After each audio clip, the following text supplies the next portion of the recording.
Hello, really good to be together today. So grateful that you tune in and listen. We are in the book of Philippians. As we've been talking about, Paul is writing to a Roman or ex-Roman soldier colony. And because of that, it's really dangerous to pledge allegiance to Jesus, a very nationalistic society. And Paul's locked up, and these people have sent him aid to support him, and he's writing this letter in return. So it's all in this context of persecution. Last week we talked about how Jesus invites us into his story, that we become part of the Jesus story. This week we're continuing that theme, but as we read from chapter 1 verse 27 onwards, we're going to see that we've been invited into the story so that we reflect out the example of Jesus to the world around us. Are we being the example that Jesus set to the world around us? We're going to read from chapter 1 verse 27 of Philippians.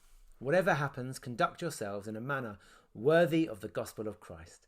Then, whether I come and see you or only hear about you in my absence, I know that you will stand firm in one spirit, striving together as one for the faith of the gospel, without being frightened in any way by those who oppose you. This is a sign to them that they will be destroyed, but that you will be saved, and that by God. For it has been granted to you on behalf of Christ not only to believe in him, but also to suffer for him, since you are going through the same struggle you saw I had and now hear that I still have. Therefore, if you have any encouragement from being united with Christ, if any comfort from his love, if any common sharing in the Spirit, if any tenderness and compassion, then make my joy be complete by being like-minded, having the same love, being one in spirit and one in mind. Do nothing out of selfish ambition or vain conceit. Rather, in humility, value others above yourselves, not looking to your own interests, but each of you to the interests of the others. I worked my way across Scotland, much of Scotland, the west side of Scotland over the weekend. I was part of a core team of 6 and a wider team of around, I think about 10 people. And we ran. And, well, I didn't run actually, I waited. And we swam, well, I kayaked and helped the swimmers. And we cycled, I did cycle, and we hiked our way over a sort of, 36-hour period or so. It was an amazing, grueling experience. It was so hot, which is so unusual for Scotland, isn't it? It was not unusual, was the amazing scenery. Such a stunning, beautiful, breathtaking scenery through sort of the Highlands and Loch Lomond and Glencoe into sort of Fort William and Ben Nevis. Just absolutely stunning. But to be honest, it was extremely hard. And I'm suffering the effects a little. I've still got my sunburnt shoulders. I'd never got them out. I don't think they've been in my entire life been out to the sun. And on Nevis, I was wearing a vest. And despite the sun cream, I still got the effects. But my legs are still feeling it a little bit. But what I want us to note today is not all of that. It's the participants, the people that took in part. There were some incredible, remarkable athletes as part of this team. There were also some heartbreaking and not just heartbreaking, but inspiring and motivating stories as to why people were doing this for Tommy's Baby Loss charity.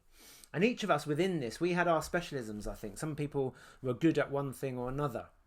And I gleaned every little bit of expertise I could from those other athletes. I took note as our sort of resident mountaineer took small steps, not big lunges. Or our cyclist, and this is probably me, I've learnt this, but I looked and saw who was keeping the pressure on the downhill rather than just freewheeling to keep up the pace. It's important. You think you want to get a rest in, but you can rest while still putting some pressure on the pedals. I looked at the swimming strokes, the running gaits. I followed people's eating plans. I looked at how people were going to eat to fuel, because we burnt so many calories over this weekend, and to see how you can get through this. I knew certain people would get through certain disciplines or events, and I wanted to get through them too. And there's a sense here in this passage that Paul is encouraging us to do the same with Jesus, to take his example, and so in that way we end up becoming the example for others to follow. Paul starts, by the way, saying you'll suffer. Not only will you believe in him, but you suffer for him or with him. And in an endurance event, like we've just been through, you suffer. There is no way, you could be the greatest athlete in the world. You will suffer on an ultra event like this, on marathon plus events. But suffering with others and also learning how to handle the suffering is not only a motivating factor, but it's actually the key to getting through it. Sometimes we can forget that Jesus himself suffered. And I mean, Jesus really did suffer. Even before his physical torture, which is well documented, we know that he was put through the ringer emotionally. He anticipated it. He knew what was coming. Was he anxious? Did he want to go through it? Was his human body suffering with nerves? In my opinion, yes. And I know that's sometimes controversial, but the Jesus I know was one who wept when he grieved. He was one who asked not to go through it and was sweating blood in the anticipation. So how do we suffer? Jesus didn't pretend things were, okay. Didn't pretend nothing's wrong. But he also didn't pretend that he shouldn't have to go through this. We live in a society that peddles out this idea that every person has a right to an easy life. And so when we face something really difficult, it feels like it's a knock on our rights. Yet Jesus actually had the rights. It was within his rights not to go through it. He wasn't living in a broken world that was needing fixing because of our own actions. In fact, he was living in perfection, and he just gave up that perfection to come and go through this for the sake of others. What an example Jesus gave. Paul says, look, we're to be tender. The way we go through this together is to be tender, to be loving. And ultimately, and this is the key point, not to value ourselves more than we value others. To value others more than we value ourselves. That is such a hard line to take, but it is the key to this passage. This is how we become the example. Is there anything in my life, even today, that says, you know what, I'm going to put you above myself. I'm going to put you first. Listen, I was in a bit of a bad way going down Nevis, actually. This is the end of the weekend. We had done everything.